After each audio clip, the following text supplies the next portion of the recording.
Brazilian butt lift చాలా trending plastic surgery topic. ఇవాళ దాని గురించి డిస్కస్ చేద్దాం. హలో, నేను doctor Deepti, consultant plastic surgeon, eternal aesthetics. Brazilian butt lift అనేది ఎవరు చేయించుకోవాలి, ఎలాంటి పేషెంట్స్కి ఐడియాలో చూద్దాం. యాక్చువల్లీ మన బాడీ మొత్తం ప్రపోర్షనేట్గా ఉండి కొంతమందికి హిప్స్ మాత్రం ఫ్లాట్గా లోపలికి ఉన్నట్టుగా అందంగా లేకుండా ఉంటాయి. అలా ఉన్నప్పుడు ఆ బాడీలో ప్రపోర్షన్ సరిగా లేనప్పుడు వాళ్ళు ఎంత అందంగా ఉన్నా ఎలాంటి బట్టలు వేసుకున్నా సరే దాని లుక్ వాళ్ళకి రాకపోవచ్చు. సో ఇలాంటి వాళ్ళు బ్రెజిలియన్ బట్ లిఫ్ట్కి ఆప్ట్ చేస్తారనమాట. అసలు బ్రెజిలియన్ బట్ లిఫ్ట్ అంటే ఏం చేస్తాం? మనము మన బాడీలో రకరకాల ఏరియాస్ నుంచి ఫ్యాట్ తీసేసి దాన్ని ప్రాసెస్ చేసేసి బట్ లోపలికి చిన్న సిరింజ్ తోటి ఇంట్రడ్యూస్ చేస్తామన్నమాట. ఈ ఫ్యాట్ లోపలికి వెళ్ళాక అది సెటిల్ అవ్వడానికి రఫ్గా అరౌండ్ 3 months పడుతుంది. అక్కడి నుంచి ఒక్కొక్కసారి అది దాని తర్వాత పెరగచ్చు కూడా విత్ దేర్ వెయిట్ గెయిన్, లేదా ఉన్న ఫ్యాట్ అక్కడ మెయింటైన్ అవుతుంది. సో ఇదంతా చేసినప్పుడు ఈ బట్లో ఏవైతే డిప్స్ ఉంటాయో, సైడ్ డిప్స్ ఉంటాయో ఆర్ సరిగా షేప్ లేక జారిపోయినట్లుగా కనిపిస్తూ ఉంటాయో, ఇవన్నీ రౌండ్ లుక్ వచ్చేసి వాళ్ళకి ఎలాంటి డ్రెస్సెస్ వేసుకున్నా ఆర్ ఎలాంటి బికినీస్ కానీ వీటిల్లో కూడా మంచి షేప్ వచ్చి కంటోర్ వస్తుంది. చాలామంది హాలీవుడ్ సెలబ్రిటీస్ని మనము బ్రెజిలియన్ బట్ లిఫ్ట్ ఆప్ట్ చేస్తూ చూస్తున్నాము. ఇవాళ రోజుల్లో అది చాలా ట్రెండింగ్ థింగ్.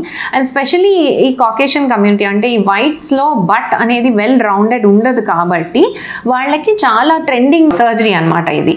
అయితే ఇండియన్ పాపులేషన్కి అంత ట్రెండ్ మనం అంత గమనించము, బికాజ్ ఆల్రెడీ ఇక్కడ ఇండియన్ పాపులేషన్లో బట్ అనేది కొంచెం వెయిట్ అట్రాక్టివ్ ఏరియానే అండ్ వాళ్ళకి ఆల్రెడీ కొంచెం హెవీ బాటమ్స్ ఉంటాయి కాబట్టి అంతమంది ఆప్ట్ చేయకపోవచ్చు.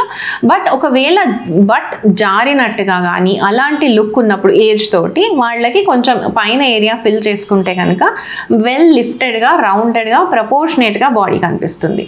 అయితే ఈ బ్రెజిలియన్ బట్ లిఫ్ట్ అసలు ఎంతవరకు సేఫ్?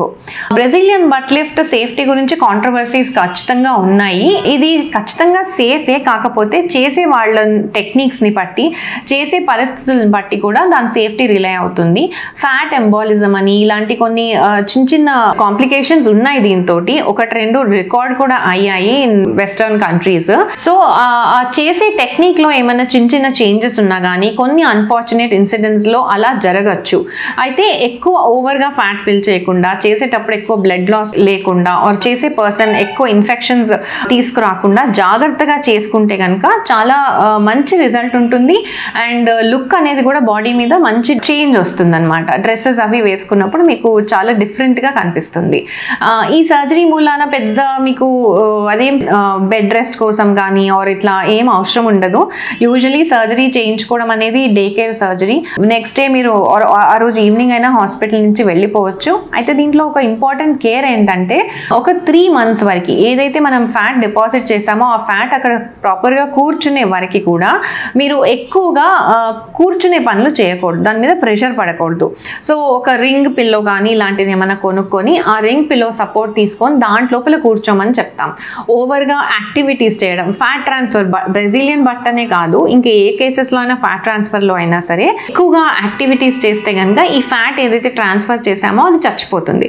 సో ఒక 3 months పాటు ఫ్యాట్ డిపాజిట్ అయ్యే వరకు ఓవర్గా జిమ్మింగ్ కానీ ఆర్ టూ మెనీ యాక్టివిటీస్ కానీ చేయకూడదు. బ్రెజిలియన్ బట్ లిఫ్ట్లో అయితే ఎక్కువ నడవడము, రన్నింగ్, జాగింగ్ ఇట్లాంటివి చేయకూడదు ఆర్ కూర్చోవడం చేయకూడదు. టూ మెనీ హాట్ షవర్స్ తీసుకోవడం కూడా నాట్ అడ్వైస్డ్, బికాస్ ఫ్యాట్ కరిగిపోతుంది. అతిగా కోల్డ్గా ఉండే యాక్టివిటీస్ కూడా చేయకూడదు. ఇవన్నీ జాగ్రత్తగా చూసుకుంటూ మీ డాక్టర్ ఇచ్చే యాంటీబయాటిక్స్ అవి ప్రాపర్గా యూజ్ చేస్తూ ఒక 3 నెలలు జాగ్రత్త పడితే కనుక ఆ ఫ్యాట్ మంచిగా టేకప్ అయ్యి మీకు ఫైనల్ రిజల్ట్ అనేది పర్ఫెక్ట్గా సేఫ్గా వచ్చేస్తుంది.